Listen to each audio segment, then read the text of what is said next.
নমস্কাৰ ৰাইজ মই হৈছোঁ এষ্ট্ৰলজাৰ পলাশ চেতিয়া আজি আপোনালোকৰ ওচৰত এষ্ট্ৰলজি এটা গুৰুত্বপূৰ্ণ মই ভিডিঅ' লৈ আহিছোঁ এই ভিডিঅ'টো বেছি দীঘল ভিডিঅ' নহয় মাত্ৰ 5-6 মিনিট মানৰ ভিডিঅ' হ'ব সেইটো কাৰণে আপোনালোকে ভালকে চাওক তাৰমানে এই ভিডিঅ'টো চালে আপোনালোকৰ জীৱনত এটা বিৰাট ডাঙৰ আৰু ভাল ইনফৰমেশ্যন গম পাব আৰু সেই ইনফৰমেশ্যনটো হৈছে কেনেকৈ আপুনি নিজক ভণ্ড জ্যোতিষী ভণ্ড বাবা বা ভণ্ড পণ্ডিতৰ পৰা মানে নিজক ৰক্ষা কৰিব পাৰিব আজিকালিতো আপোনালোকে দেখিছে যে পৃথিৱীত একদম মানে সমাজত কিমান ভণ্ড এইবোৰ তান্ত্ৰিক বাবা জ্যোতিষী ওলাইছে সকলো মানুহকে ঠগিছে সো আজিৰ মই ভিডিঅ'টোত মাত্ৰ মই আপোনাক তিনিটা উপায় কম মাত্ৰ তিনিটা উপায় বেছি উপায় নহয় এই তিনিটা উপায় যদি আপোনালোকে ফলো আপ কৰে কোনোবা জ্যোতিষীৰ ওচৰলৈ যোৱাৰ ক্ষেত্ৰত বা কোনোবা বাবা বা পণ্ডিতৰ ওচৰলৈ যাওঁতে তেতিয়া মই আপোনাক 110% গেৰাণ্টি দিওঁ আপোনাক কোনো ভণ্ড জ্যোতিষী বা পণ্ডিতে ঠগিব নোৱাৰে প্ৰথম 1 নম্বৰ পইণ্ট যেতিয়া আপুনি কোনোবা এজন জ্যোতিষীৰ ওচৰলৈ যাব তেতিয়া কি কৰিব নিজৰ জন্ম পত্ৰিকাখন নিদিব আপুনি কি কৰিব আপোনাৰ জন্মদিন জন্ম সময় আৰু জন্ম চনটো দিব তাৰ মানে যেতিয়া এজন ব্যক্তিৰ জন্মদিন জন্ম চন আৰু জন্ম সময়টো আমি এষ্ট্ৰলজাৰ সকলে পাই যাওঁ তেতিয়া সেই ব্যক্তিজনৰ কুণ্ডলীখন কম্পিউটাৰতে হওক বা হাতেৰে হওক তাৰমানে আমি উলিয়াই ল'ব পাৰোঁ আৰু যিজন এষ্ট্ৰলজাৰৰ প্ৰকৃততে এষ্ট্ৰলজি জ্ঞান আছে বা যিজন এষ্ট্ৰলজাৰে জানে কেনেকৈ কুণ্ডলীখন উলিয়াব লাগে তেওঁ আপোনাৰ জন্মদিন সময় আৰু চনটোৰ পৰা উলিয়াই ল'ব পাৰিব সো এই 1 নম্বৰ পইণ্টত তেওঁ যদি সাকসেসফুল হৈ যায় তেতিয়াহ'লে আপুনি ক'ব পাৰে যে তেওঁ এজন জেনুইন মানে এষ্ট্ৰলজাৰ 2 নম্বৰ পইণ্ট এইটো বহুত ইম্পৰ্টেন্ট পইণ্ট আমাৰ মানুহবিলাকে কি কৰে যেতিয়া নিজৰ জন্ম পত্ৰিকাখন দেখুৱায় বা হাতখন দেখুৱায় তেতিয়া কি কৰে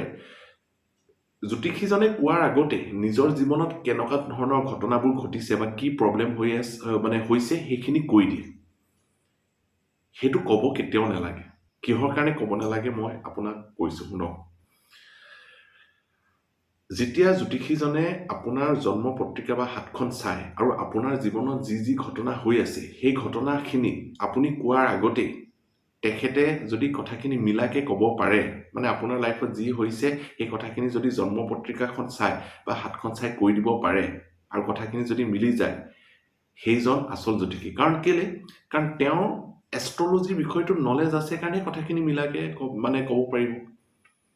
কোনোবা এজন ব্যক্তিৰ যদি এষ্ট্ৰলজি নলেজে নাথাকে তেওঁ হাতখন চাই বা আপোনাৰ জন্ম পত্ৰিকাখন চাই আপোনাৰ লাইফত কি হৈছে ক'ব নোৱাৰে এতিয়া মই এজন এষ্ট্ৰলজাৰ এতিয়া মোৰ ওচৰলৈ যদি কোনোবা মানুহ আহে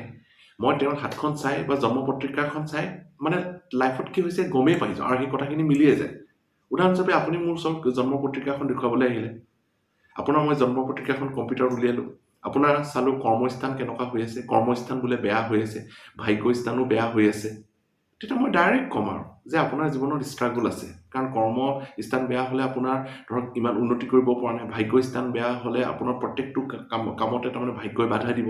সো সিম্পল ষ্ট্ৰাগল আছে আৰু কথাখিনি মিলি যাব আৰু সেই বস্তুটো মোৰ জ্ঞান আছে কাৰণে ক'ব পাৰিছো তেনেদৰে আপোনালোকে কেতিয়াও মানে নিজৰ লাইফত কি হৈ আছে সেইখিনি নকব প্ৰথমতে এষ্ট্ৰলজাৰজনক ক'বলৈ দিব এষ্ট্ৰলজাৰজনে কোৱাৰ পাছত আপুনি তেতিয়া ক'ব পাৰে সেইটো হৈছে 2 নম্বৰ পইণ্ট 3 নম্বৰ পইণ্ট এটাৰ কথা কৈছো এইটো হৈছে ইম্পৰ্টেন্ট পইণ্ট ধৰি ললো কোনোবা এজন এষ্ট্ৰলজাৰে আপোনাক বোলে ধৰক কথাখিনি এটো কি কয় মিলাকি কলিও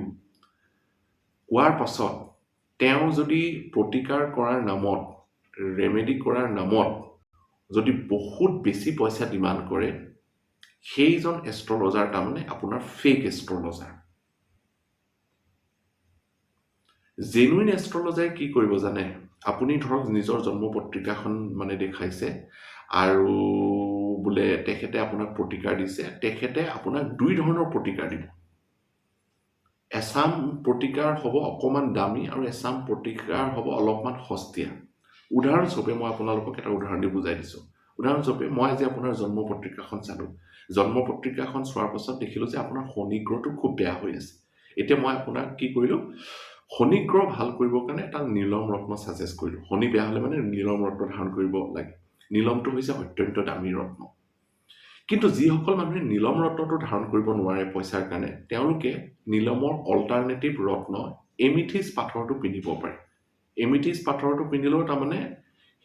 শনিগ্ৰহটো ভাল হয় তাৰমানে এমিথিছ পাথৰটো কিন্তু বেছি দামী নহয় সস্তা এতিয়া মই যদি এজন ক্লায়েণ্টক কওঁ যে আপোনাৰ শনি বেয়া হৈছে আপুনি ইচ্ছা কৰিলে নীলমটো পিন্ধিব পাৰে এমিথিছটো পিন্ধিব পাৰে নীলমটো দামী ৰত্ন সেইটো কাৰণে তাত আপোনাৰ পইচা খৰচ হ'ব এমিথিছটো সস্তা ৰত্ন তাত সেইটো কাৰণে আপোনাৰ ইমান পইচা খৰচ নহয় তেনেকে যদি মই কওঁ তেতিয়াহ'লে মই এজন তাৰমানে ভাল এষ্ট্ৰলজাৰ কিন্তু যিবিলাক ফেক এষ্ট্ৰলজাৰ তেওঁলোকে কি ক'ব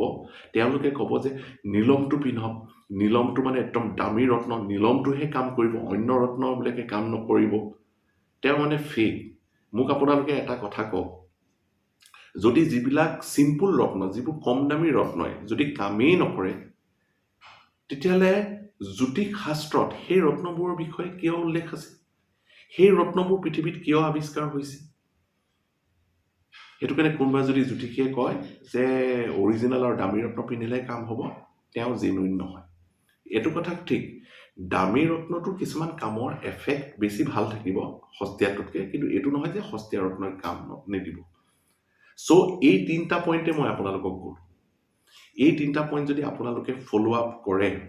তেতিয়াহ'লে ডেফিনেটলি সহজে কোনো ভণ্ড জ্যোতিষী ভণ্ড পণ্ডিত বা ভণ্ড বাবাই আপোনাক ঠগিব নোৱাৰে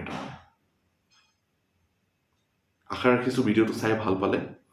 যদি আপোনালোকে যদি পাৰ্চনেলি নিজৰ জন্ম পত্ৰিকা যদি দেখাব বিচাৰে